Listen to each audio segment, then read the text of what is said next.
Magandang hapon po sa ating lahat. Ang topic po natin ngayon ay Nurturing Banana Farmers through Saray Minskat Extension Activities.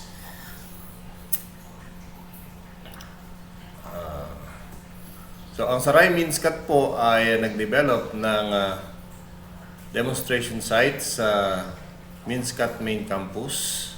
At ito po ay ginamit natin para sa Phenological Studies and Crop Management for Banana.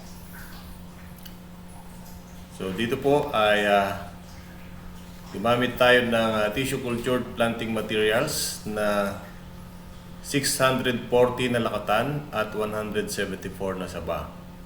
So dito po ay nagkaroon tayo ng mga fertilizer treatments at atin pong pinagkumpara ang epekto ng 60 grams fertilizer na mixture ng complete urea and muriate of potash. At ang isa po treatment pa ay 30 grams na mixture din ng complete urea and muriate of potash kumpara dun sa untreated plants. So lahat po ng halaman na lakatan ay nilagyan natin ng 2 kilong organic fertilizer at 5 grams na mycorrhizal fungi. So dito po sa demo site ay habang tayo nag-observe ay pinapractice po natin yung pagkontrol ng sucker at pinanatili po natin yung kalinisan at pagtanggal ng damo. So dito rin po ay nag-monitor tayo ng pest and diseases at nagtanggal ng bulaklak at puso upang maigayak ang ating bunch sa pagbabag or bagging.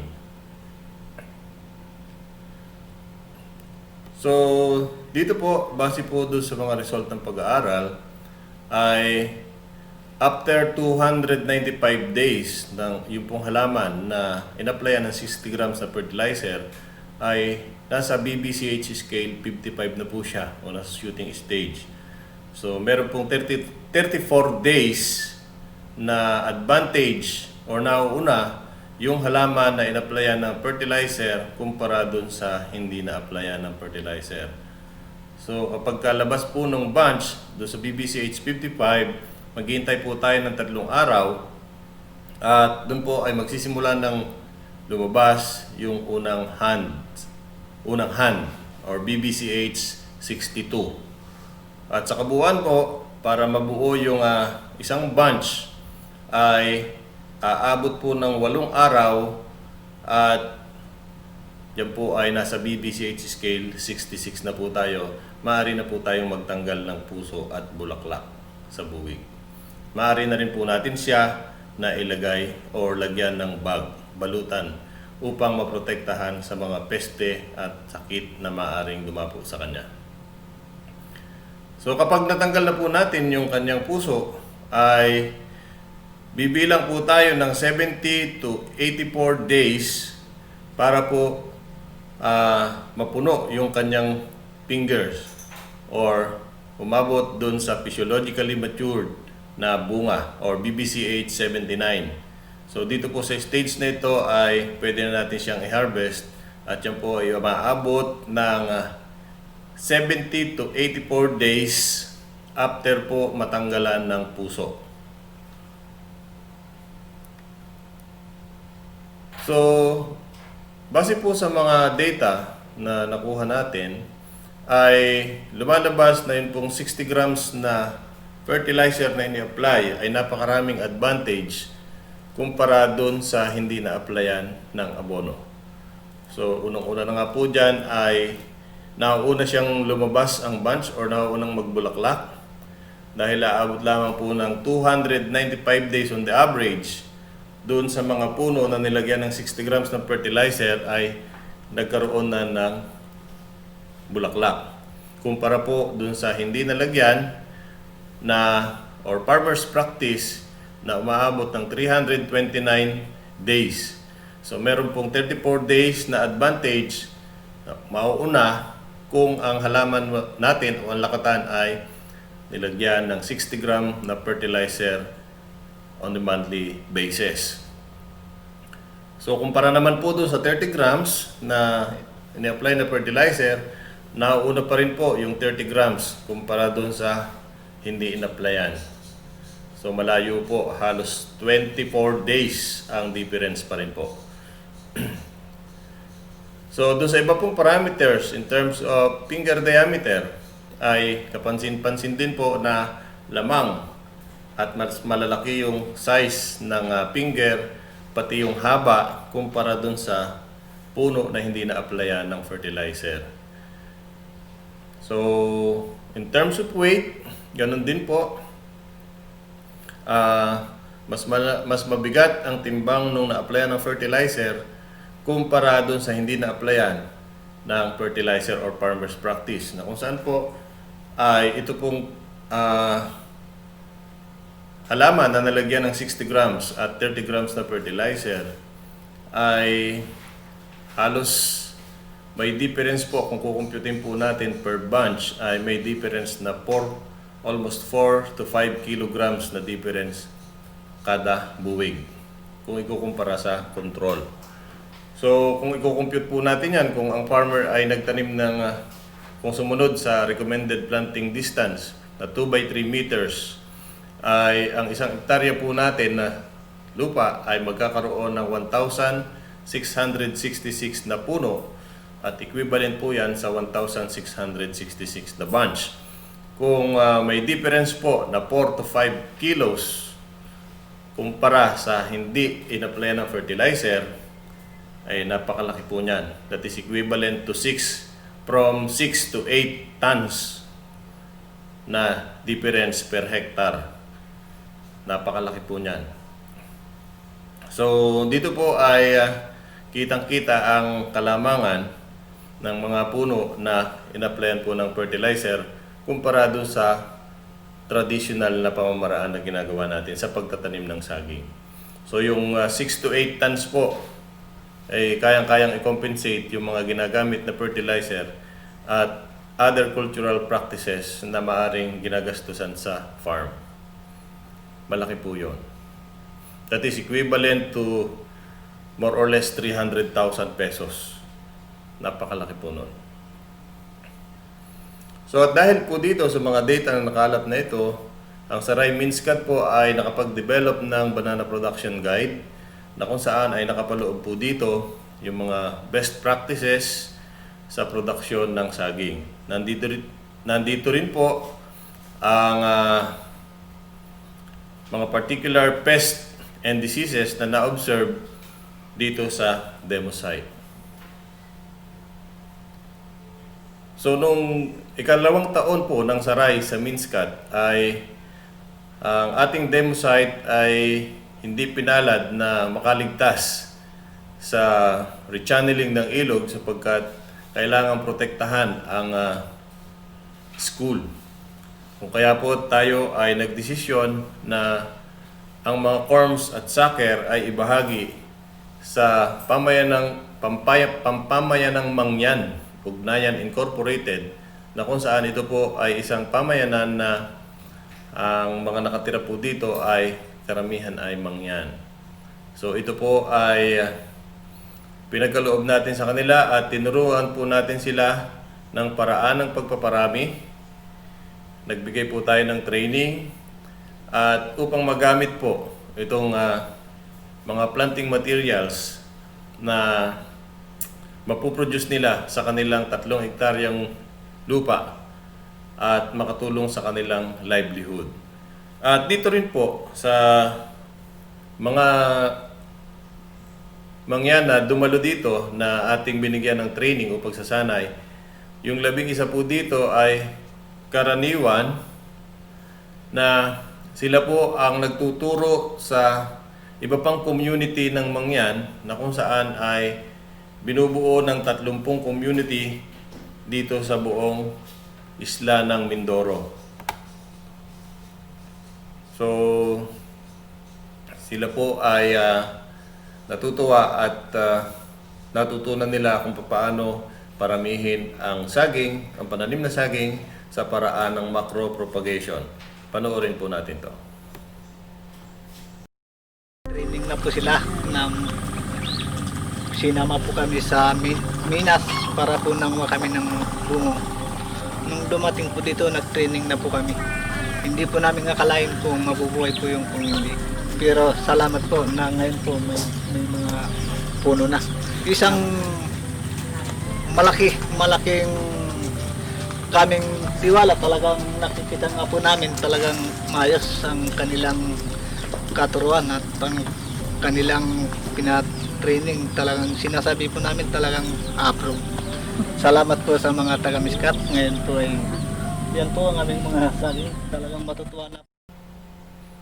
So sa ngayon po, ang pamayanang mangyan ugnayan ay nakaproduce na ng nasa humigit kumulang 600 piraso ng pananim na saging sa paraang macropropagation.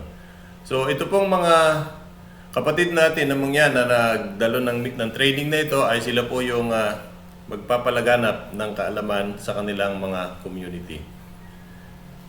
At maliban po doon, ang Saray Minskat po ay nakapag-develop ng mga farmer adapters. Isa po dito ay si former Barangay Captain Emmanuel Cleope ng Parang, Calapan City.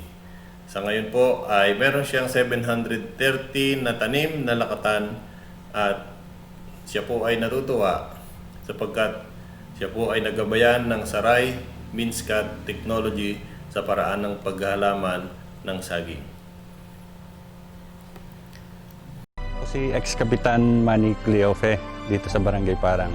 Nabit ko ang Saray Minskat sa grupo ni Ma'am Lourdes de Callan, ni Ma'am Lisa at saka ni Sir Egay. Nakita ko yung magiging tulong nila sa akin. Kaya technical aspect ng paghahalaman. Kaya yung Saray project na yun ng Minskat ay sobra-sobra pa. Yung process talaga. Sabi ko nga, paano kaya kami makakapagsimula sa Calapan ito, sa Mindoro. Tapos, yun na nga, dumating si Nasser, yung opportunity na makapagsimula ako. Pag sa technology, malayo. Yung conventional na pag-aalaga natin ng saging is malayo. Kasi dati, pag tanim mo, bahala ka na dyan. Maghihintay na lang kung kailan titibayin. Ngayon, proseso talaga. Yung banana management na itinuro nila sa akin ay proseso talaga. Matrabaho. Pero kita mo naman ang resulta. Ang kalaban lang is panahon. Ganon din po si former Barangay Captain Dalia Bariga ng Gutad, Calapan, na kung saan siya po ay may tanim na 500 tissue cultured na saging. Ito po ay intercrop sa Calamansi. Andyan din po si Dr. Augelito Goco ng Arangin, Nauhan. Meron po siyang 500 na tissue culture na lakatan at 100 na saba. Isa pa po ay si Mrs. Florence Zamora ng Mulawin, Nauhan. Sa ngayon po ay meron siyang 1,761 na tissue culture na lakatan. Ito po ay yung iba ay naka-intercrop sa Calamansi. Andyan din po si Dr. Perla Biado. So ito, isa pong retired professor ng Minskat. Meron po siyang 500 na tissue cultured lakatan, naka-intercrop sa Lanzones. At andyan din po si Mr. Ray Paot. Meron po siyang 2,520 na tissue cultured lakatan. Siya po ay from Bagong Silang, Victoria. So karamihan po dito ay naka-intercrop din ang tanim. Mr. Burton ng San Gabriel, Victoria. 1,500 na tissue cultured lakatan banana. Ito po ay naka-intercrop din sa Lanzones. Mr. Nestor Piedalan ng Makatok, Victoria. Meron po siyang 100 na puno ng tissue cultured lakatan. At isa pa po ay si Mr. John Vincent Solier sa Pambisang Munti ng Pinamalayan.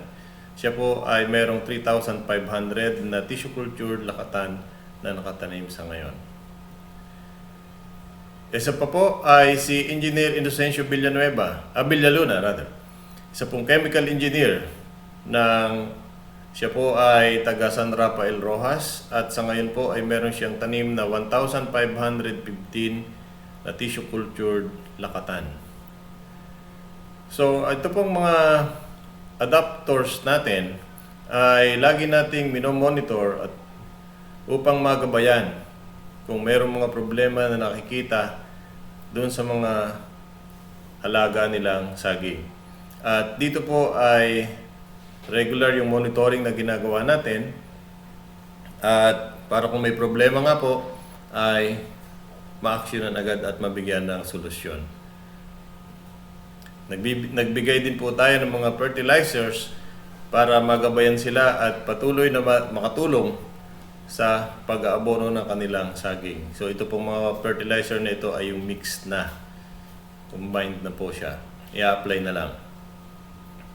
At noon pong October 26 ay ang bagyong Quinta ay dumaan sa isla ng Oriental Mindoro at ito po ay nagdulot ng malaking pinsala sa ating mga adapters. Ang ating pong mga sagingan na sinusubaybayan ay nagkasira.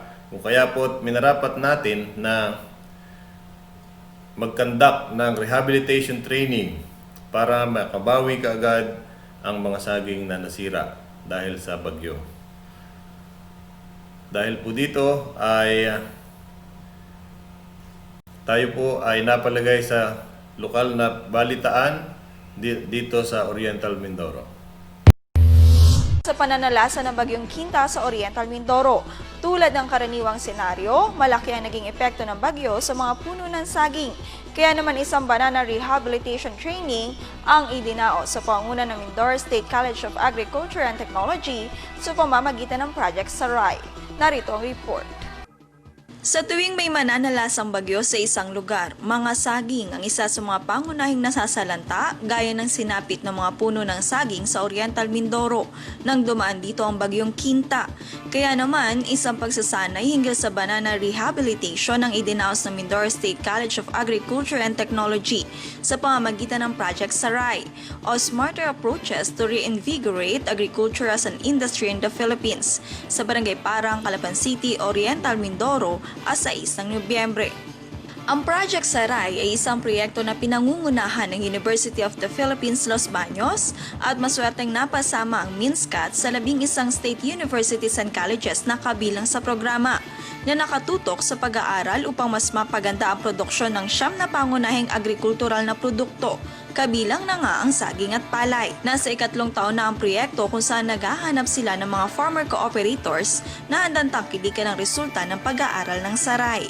Ito kasing Project Saray ay project ng national, headed by UPLB. So ang swerte tayo kasi ang MINSCAT napasama dito na meron tayong 9 na commodity na focus for study. Ito yung mga priority crops na tinitingnan kasi napapansin na may mga kakulangan sa supply or yung iba naman ay kailangang itaas yung production at kasama dito ang rice. So sa ngayon, nasa year 3 na tayo ng project at itong aming inilalabas na ito sa kaya nagkaroon ng mga cooperator ay pinapakita na namin yung lumabas doon sa resulta ng study na pwedeng makatulong sa production ng saging. So yun yung at tuloy yung aming tuloy yung paghanap namin ng mga farmers na willing na gamitin yung technology namin sa production ng saging. Samantala, kaugnay ng rehabilitasyon ng mga saging. Ayon pa kay Saray MINSCAT Project Staff Level 2 Edgardo Agoncillo, mas mainam anyang simula na agad pagkatapos bumagyo ang rehabilitasyon ng mga nasirang puno upang makabangon ng mga ito, lalo pa at may sucker ania na pwedeng ituloy. Kailangan lang nating iayos agad yung mga halaman na natira, na nasira. Unang-una, dapat i-assess natin gaano ba yung extent ng damage, gaano karami yung natumba, nabali, alin yung pwedeng iayos.